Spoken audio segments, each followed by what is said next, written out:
Precisamos ter coragem de delimitar o território e falar: olha, aqui, se quiser entrar, tira as sandálias dos pés, que meu coração é um solo sagrado. Que Deus lhe ajude nesse processo, que ser livre dá trabalho, viu? Eu sei, estou vivendo o meu processo diariamente, e eu sei onde eu tenho que cortar, as arestas que eu tenho que cortar, as pessoas que eu tenho que manter uma certa distância, porque senão a gente fica território do outro. E o outro acha que tem o direito de fazer o que quer no coração da gente. É claro que todo amor comporta renúncia, sacrifício. Mas essa renúncia não pode levar a minha identidade. Mesmo porque para eu me dar ao outro, eu preciso ser dono de mim. O livro, ele fala justamente desse conceito de pessoa a partir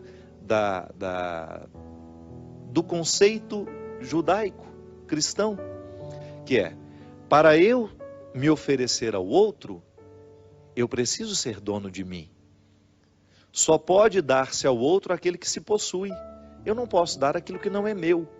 Então, a vida, desde quando eu nasço, eu começo a tomar posse do meu eu. Eu vou identificando quem sou eu vou identificando o que eu gosto, o que eu não gosto, o que me faz bem, o que não me faz bem. A construção do eu, ela é fundamental nos primeiros anos da nossa vida, que é quando nós vamos descobrindo quem somos nós. Para que nascemos, né? Essa pergunta é tão interessante. Quando você começa a identificar as suas possibilidades, até mesmo de trabalho, o que me realiza? Tudo isso faz parte da sua subjetividade. A sua subjetividade é como se fosse o cofre onde está guardada a sua identidade. Mas há relacionamentos que nos roubam isso. Quando você estabelece um relacionamento doentio, por exemplo, quando você vai perdendo a sua pertença. Como é que você sabe que é um relacionamento doentio? Quando não existe alegria na entrega. Quando você percebe que o outro está lhe pedindo aquilo que você não poderia dar a ele, que é a sua identidade. Eu para amar você, você terá que mudar isso, aquilo, papapá, papapá, papapá. Tudo bem. Se for para mudar coisas que antes eram ruins em nós, o amor do outro nos ajuda, porque nos constrói. Vai nos mostrar aquilo que a gente tem de exagerado, aquilo que pode ser lapidado. Mas quando o amor do outro é condição, a condição para que o amor exista é que a gente abra mão de ser quem a gente é, então alguma coisa está errada. Então o outro não está me amando, o outro está me sequestrando. Veja bem, o que é a esquizofrenia? É uma patologia psíquica que precisa ser diagnosticada, medicada, onde o eu se divide. O esquizofrênico, ele costuma ter dois tipos, né? É como se estabelecessem na sua personalidade, é como se a unidade fosse quebrada. Então, a partir do momento que a esquizofrenia se estabelece, eu tenho dificuldade de ser eu tenho dificuldade de ser inteiro. Então, eu não sou especialista para poder dizer, um médico especialista em esquizofrenia poderia dar muito mais informações. Eu estou dando uma pincelada no que significa, num primeiro momento, essa esquizofrenia. É uma doença que precisa ser tratada e que muitas vezes tem a característica, né, de ser uma divisão do eu. Será que um sequestro da subjetividade poderia desenvolver uma patologia dessa? Olha, o roubo da subjetividade é uma coisa tão doída que às vezes a mente, para poder sobreviver àquele roubo, àquele sofrimento, ela se estabelece patológica, ela fica doente mesmo. O sofrimento é tão grande que aquela pessoa não consegue mais administrar de maneira saudável a perda de pertença. Você poderia estar perguntando, mas padre, como é que uma pessoa pode abrir mão de ser quem ela é? Acontece demais, minha gente, acontece toda hora. Esse livro, ele não foi escrito a partir de teoria. É claro que eu precisei estudar muito ao longo da minha vida para compreender um pouco do mistério humano, um pouco a trama dos relacionamentos. Eu sempre gostei de pessoas. E eu estudei muito como? Lendo. Eu sempre gostei de romances, eu sempre fui um menino que lia muito desde criança. Então isso me ajudou a ter uma leitura do contexto dos bastidores dos relacionamentos, a partir daquilo que eu vi na ficção, mas que eu vi também na vida real. Como padre, eu tenho esse acesso ao sacrário da consciência das pessoas. Então eu encontro muita gente roubada de si mesmo. Gente que precisou abrir mão de ser quem é para ter o outro ao lado. Que isso acontece muito. De repente, eu amo uma pessoa, eu sou tão apegado àquela pessoa, que eu sou capaz de abrir mão dos meus sonhos para não perder aquela pessoa. Então, por exemplo, uma menina sabe que tem um relacionamento doentio com um rapaz. Aquele rapaz não faz bem a ela, ele traz uma carga negativa para ela demais, ele a deprime, ele a joga para baixo o tempo todo, e ela não consegue romper aquele relacionamento. Por quê? Porque ela tem medo de perder aquele rapaz. Ela tem medo de perder o pouco da satisfação que representa estar com ele. Isso é uma dependência, né? A dependência é quando você não é capaz de equacionar o tanto de prejuízo que você está tomando ao ficar ao lado daquela pessoa. Então, geralmente, tem essas dependências afetivas, partem para um autodesprezo, uma relação doentia, gera muito isso. A pessoa se despreza, ela se acha pior, e por isso ela tem tanto ciúme, por isso ela tem tanta posse. O relacionamento deixa de fazer bem, por quê? Porque vira uma espécie de neurose. Ao invés de fazer feliz, aquele relacionamento só traz aborrecimentos. Uma vigilância 24 horas, né? Como se o outro fosse um objeto a ser vigiado o tempo todo, como se ele fosse um animal que precisa de coleira. Você percebe que o relacionamento está sendo doentio pelos sintomas. Digamos que eu seja amigo do Christian e que nós temos um relacionamento doentio. A nossa amizade não passa pelos vínculos da construção, da fraternidade, da solidariedade. Digamos que nós sejamos amigos e que nós somos dependentes um do outro e que nós vivemos um com o outro uma espécie de disputa. Então, sempre que eu puder alfinetar o Cristo, eu vou alfinetar. Sempre que eu puder desprezá-lo publicamente, eu vou desprezar. Aí depois eu vou, corro, peço perdão, faço isso, faço aquilo. Mas depois, logo em seguida, volto a fazer o mesmo. Veja bem, eu acabo tendo um relacionamento doentio e começo a fazer mal com esse amor que eu digo sentir pelo meu amigo Christian. Quando a gente não tem condições de quebrar o vínculo, a gente precisa de ajuda. Quando a gente não tem coragem de assumir o sofrimento que vai ser causado por aquele rompimento, que essa dependência me faz querer ter o Cristo perto de mim o tempo todo. Mas como é uma relação doentia, ela não é positiva. Então a gente vai ficar o tempo todo vivendo, se alfinetando, se machucando, porque nos falta a clareza para administrar essa dependência do jeito certo, colocar o pingo nos is e a gente poder viver as nossas individualidades e depois a gente se partilhar na amizade. O relacionamento, minha gente, ele só é positivo quando as partes se pertencem e depois elas se distribuem. Quando eu sou dono de mim, Christian é dono dele, e quando nós nos encontramos, nós nos doamos num relacionamento de amizade.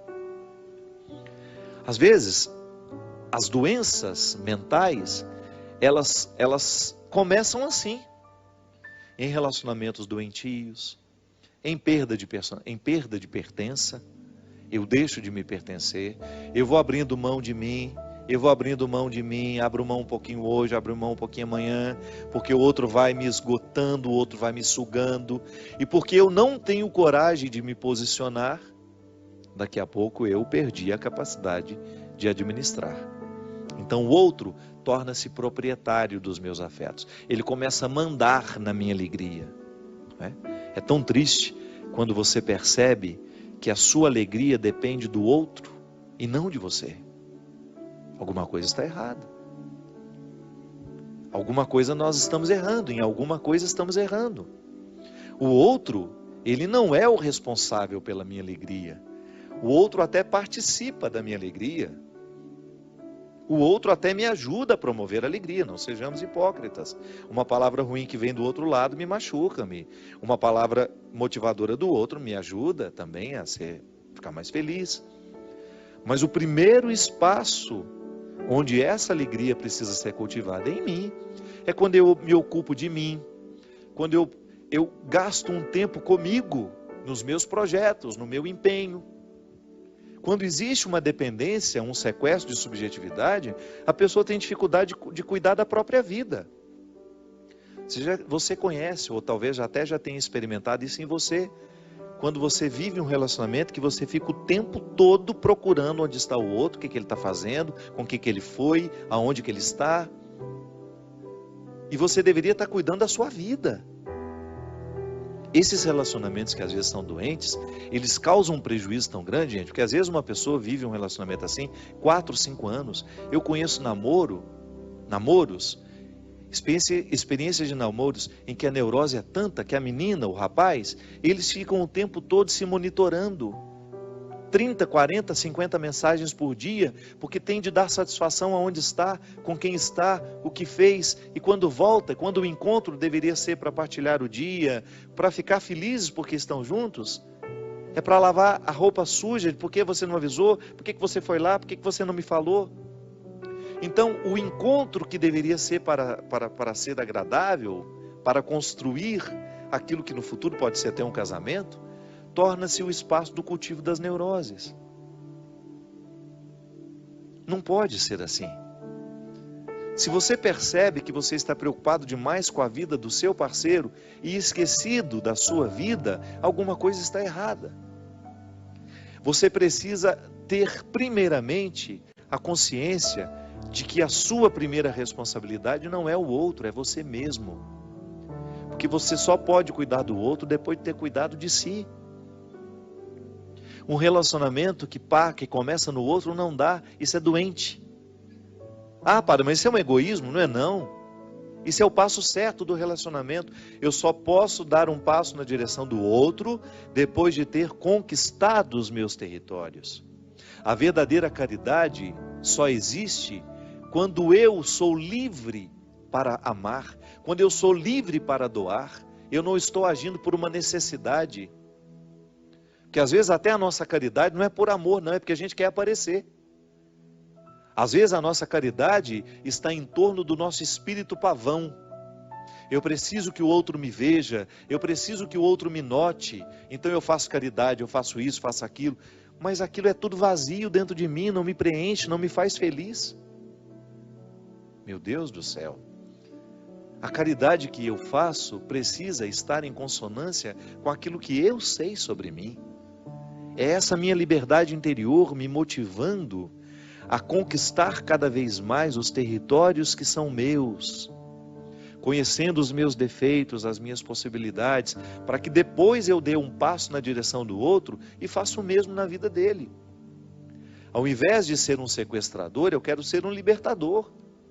Eu não quero estabelecer relacionamentos de amizade em que eu faço um papel de sequestrado ou de sequestrador. Só tem sentido a gente estabelecer relacionamentos se for para a gente ajudar o outro a fazer a conquista dessa liberdade interior. É aquilo que a gente fala, né? A gente precisa de ter amigos que nos façam amigos de Jesus. Aprendi com a minha amiga Marina Patrus, lá em Belo Horizonte. Uma frase simples. É verdade. Eu preciso ter vínculos com pessoas que vão me motivar a viver essa liberdade interior. Ah, se quiser me perder, é começar a colocar uma amarrinha aqui no meu pé. Saio fora, vou longe, vou embora. Você sabe por quê? Eu levei muito tempo para compreender o processo da liberdade. Você acha que eu vou dar passos para trás, na direção contrária da liberdade que Deus quer para mim? Não posso, eu não posso permitir isso, sabe por quê? Eu estou pecando contra a minha conversão. Qual é a minha conversão? Qual é o processo que Deus quer realizar em mim? É me fazer ser livre. Se eu aceito viver um relacionamento que me aprisiona, que me poda das minhas possibilidades, que me priva de chegar ao que Deus quer de mim, esse relacionamento é diabólico. Ainda que ele pareça santinho, ainda que ele pareça bonitinho. Mãe pode fazer isso com a gente. Você quer um amor mais sagrado que de mãe? E mãe, se não cuida, sequestra sim a subjetividade do filho. Quando ela impõe a ele que ela quer que ele faça isso, que ele faça aquilo. quando ela não é capaz de compreender o outro como alguém totalmente outro. O meu filho não é uma extensão dos meus desejos. Isso é muito cruel. Eu fazer o meu filho a extensão dos meus desejos. Então eu não fui pianista, meu filho vai ser. Mesmo que ele não tenha vocação para isso, o pobre do menino vai ficar lá dia e noite em cima de um piano, aprendendo um instrumento que ele não gosta, porque a mãe quer que ele aprenda. Não. O amor é, antes de tudo, a investigação das possibilidades que o outro tem. Aí eu entro ali para promover. Se eu posso entrar na sua vida para lhe ajudar a alcançar a sua melhor parte, eu sou bem-vindo. Agora, se eu entrar na sua vida para lhe privar de chegar na sua melhor parte, eu não faço nenhuma diferença. Eu posso perfeitamente ficar de fora. Se for para estabelecer um vínculo de amizade, de namoro, de casamento, que seja com alguém que esteja interessado com a sua libertação. Porque senão, cuidado, esse amor pode ser um cativeiro. Volto a dizer, às vezes nós não estamos percebendo que estamos amarrados. É porque a gente acostumou com o cativeiro. No sequestro é assim. Chega um momento, depois de muito tempo de sequestro, a gente começa até a ficar amigo do sequestrador. O sequestro do corpo é assim. Já observou? Já ouviu o testemunho de quem foi sequestrado? Depois de um tempo de sequestro, fica amigo do sequestrador, por uma questão de sobrevivência. Às vezes nós estamos assim dentro de casa, marido e mulher, mãe e filho, amigos. Um bando de gente sequestrada que é incapaz de provocar, de dar um grito de alforria e falar, olha, chega, eu não quero viver essa escravidão. Se for para permanecer ao meu lado, se é para estar aqui ao meu lado, que seja para me ajudar a fazer o que Deus quer fazer em mim. Por favor, não venha ser um empecilho para a ação de Deus na minha vida. Isso, minha gente, é uma palavra que pode parecer dura e é necessária nos nossos dias.